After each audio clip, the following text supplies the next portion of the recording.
Hello, everybody. Welcome to another edition of the Hobart Brickies Pregame Show. I'm Jordan Chantos. And I'm Isaiah Gransberry. And it's round 2 sectionals. Right in front of Halloween weekend, we're looking forward to a great matchup. Hobart, first off, congratulations, getting the opening round win over Hammond Gavit last week, 56-0. And before we get into the show, let's check out those highlights.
Wow, those were some good highlights caught by Isaiah himself here. You were at the game, right on the sideline, had a close view.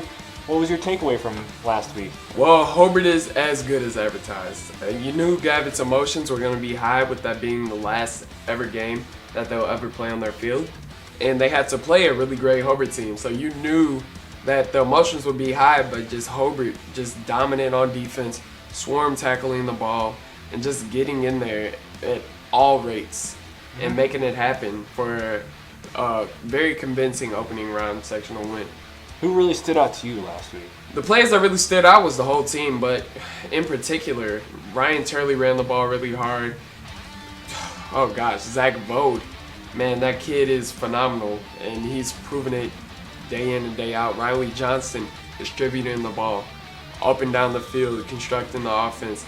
And it's just been a very exciting team to watch going through this postseason or the regular season.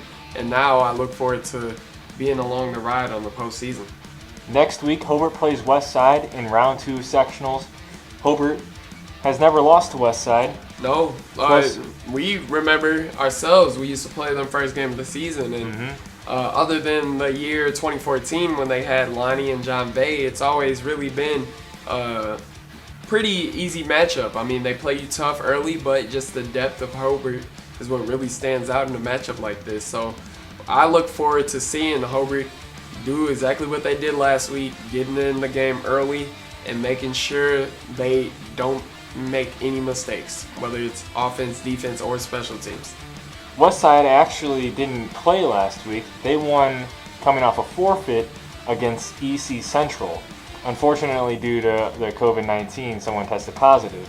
So they actually had a couple extra weeks, or an extra week to practice for Hobart particularly. If I were Westside, I'd be a little bit happy that I get to go in a week fresh against a team like Hobart, because it gives you more time to teach your players the cues. You get to scout them in the game they played prior and across the whole season, and you get 10 days to prepare. So it's going to be pretty interesting to see what type of game plan they have coming up for this game. For sure. Hopefully Hobart doesn't have a game like the Bears did this past week against the Rams. But I predict them to have a strong outing against Westside. In this next game, I really look for them to work that ball up the middle and look really heavy on the run game. Really rely on that with Ryan Turley, Riley Johnson, Mark Enslin, all the great running backs they have there. And then obviously, you know they're going to take that shot deep a few times with Zach Bode. So really look out for those players in this next game. And on the defensive side of the ball, I really look forward to watching Cam Smith, who is a really hard-hitting defender, and Bobby Babcock, who is another hard-hitting defender, to really make an impact and get lots of tackles. And Alex Pickett in the middle, oh gosh, that defense is so scary all around. From every ounce of that defense is something you got to watch out for, but it should be a very interesting game. Yeah, Hobart's defense is definitely almost as scary as your costume. For sure. I think they're almost as scary as your costume. I'm a clown now. I'm supposed to be happy. It's for the kids. Ha. It's a nice clown. I just want to be friends. But anyways, final predictions for the score against Westside in round 2 of sectionals. Isaiah? Well, Halloween weekend coming around. Hobart's going to get a very scary win. Once again, I think they're going to get the win by the score of 49-7. 49-7. All right. I think if it was post-Halloween, it's actually the day before Halloween. Halloween is Saturday.